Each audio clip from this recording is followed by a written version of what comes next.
What makes a wrestling promotion a carny promotion? Is it booking talent way too expensive for the promotion? Is it someone who makes false promises to its audience? Is it a promotion who, all in all, just kind of hurts the industry by existing? Is it all of the above? Because today, we're going to be discussing 5-star wrestling who fit into every single one of those categories. The wrestling knockoff video game turned real life promotion. Today we're going to be discussing what is probably the most turbulent, hectic, and clueless wrestling promotion of all time in their short history. Before we get into it though, be sure to like and subscribe. I'll give you until the 3 count to do that. And let's get into the video. In 2014, 5-Star Wrestling was released for the PS3 by Serious Parody to critical acclaim. In a review written for Push Square by, Ben Potter, he wrote, "After the latest disappointment in the colossal WWE series, wrestling game fans may have found solace in the knowledge that a fresh contender was on the way to challenge for the genre's crown. Pitched as the wrestling equivalent of Pro Evolution Soccer, Serious Parody's 5-Star Wrestling intended to offer a fun alternative to everyone's favourite grappling simulator, but what we received instead is an even shallower substitute." Okay, so 5-Star Wrestling didn't go down all that well, but the next year, they would release 5-Star Wrestling Regenesis for the PS4. Wow, next gen, whoa, oh my god. The game was accompanied by its incredible roster of Andy Organ, Curtis Angel, Dynamite Pegasus, Greg Harty, Harvey D, Johnny the Bull Maivia, Mike Iceberg, and Ragnarok. Oh my word, what a star-studded roster.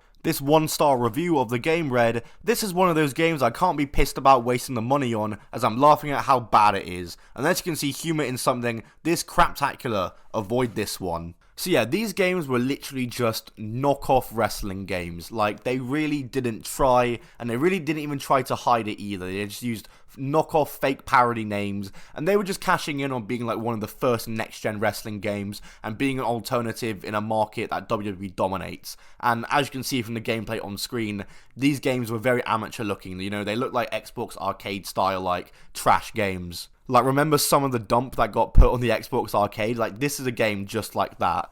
However, 5-Star Wrestling somehow would stick around, and they would actually run a show in 2015. In September 2015, they would run a show in Edinburgh, and just like their video game, it was called 5-Star Wrestling Regenesis. They just gave it the same name. On the show, you have matches like Viper versus ODB, Viper aka Piper Niven, John Morrison versus Ricochet in a 2 out of 3 falls match, and people like Carlito, PJ Black, and others were a part of the card. Not a bad card for what seems to be just a live event, and kind of just like a one-off. You know, it looks like just to be like a one-off to promote their 5-Star Wrestling Regenesis video game.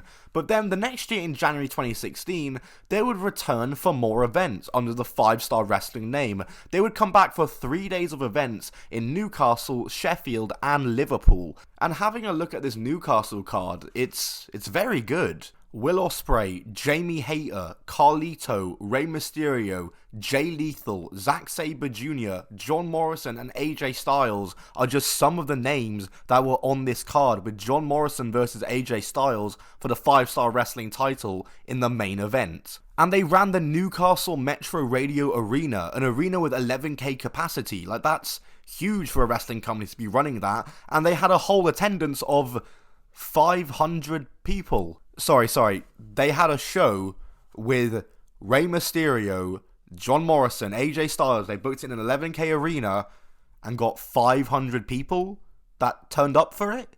What? The next day, they ran their show in Sheffield. They had AJ Styles versus Rey Mysterio on the card, Jay Lethal versus PJ Black on the card, and a main event of John Morrison versus Carlito. They ran the Sheffield Arena, which has a capacity of 3,500, and they got a whole 300 people to turn up for it. For day 3, they ran in Liverpool, once again using pretty much all the same names, once again just in different variations of matches, and they ran the Echo Arena in Liverpool. It has a capacity of 11,000, and I don't have exact figures or any figures for this show, but it doesn't look like, you know, they were anywhere near to filling that out. And using all these names and booking all these arenas must have cost them a lot of money, and they didn't come back for another year. I imagine it's probably because of that. They would come back a year later to run 5-Star Wrestling in Dundee. This featured John Morrison versus Moose, Rey Mysterio versus Aldis, Drew Galloway versus Chris Masters, and a main event of John Morrison versus Rey Mysterio. It was a one-night tournament for the title, and this show would actually be picked up for TV by Channel 5, aka Spike TV, wrestling back on Spike in the UK. So 5-Star have now managed to kind of put themselves on the map like regionally. They've managed to run a show on a UK based network, they got their show picked up for a special on TV, pretty good stuff. And it seemed as though their next step was to try take the world on, try get on the map across the entire world.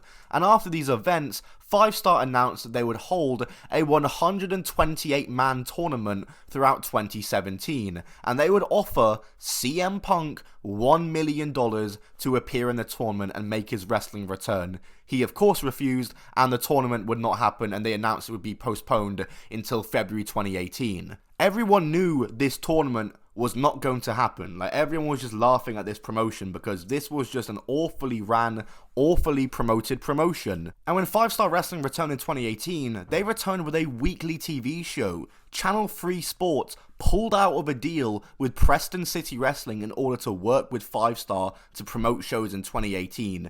Did they think the tournament was still happening or something? Like, what? 5-Star seems to be taking this very seriously. They were holding press conferences announcing new titles like the Tap or Snap title. What on earth? And they were getting more names in there like Rob Van Dam and former Love Island contestant Adam Maxted. The top talent in the world. They ran 4 shows across the UK airing live on Free Sports. Names like RVD, John Morrison, Jake Hager, Rey Mysterio, Moose, Matt Riddle, Alberto Al Patron, and more. They'd film episodes and run episodes in Liverpool, Newcastle, Sheffield, Plymouth, and Belfast, booking the biggest of names and the biggest of arenas, getting absolutely no turnouts. And all those shows I just listed, those TV shows, those were the only shows that ever happened. On the 20th of March 2018, 5-Star would announce on Twitter that they were to cancel all their upcoming shows, owing to the folding of their parent company, Pro Wrestling UK. 5-Star Wrestling was over, just like that. 2 months from a TV deal that another wrestling company lost out on to give to 5-Star is over after 2 months because the company's done.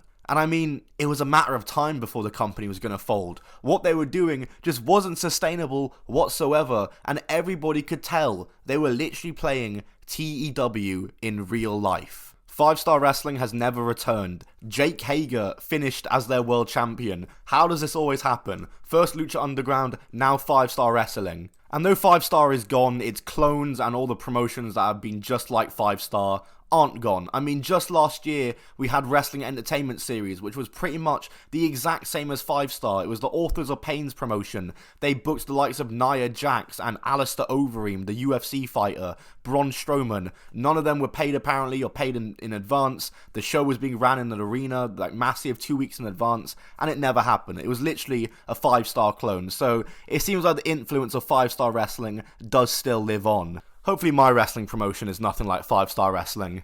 Oh yeah, announcement coming soon.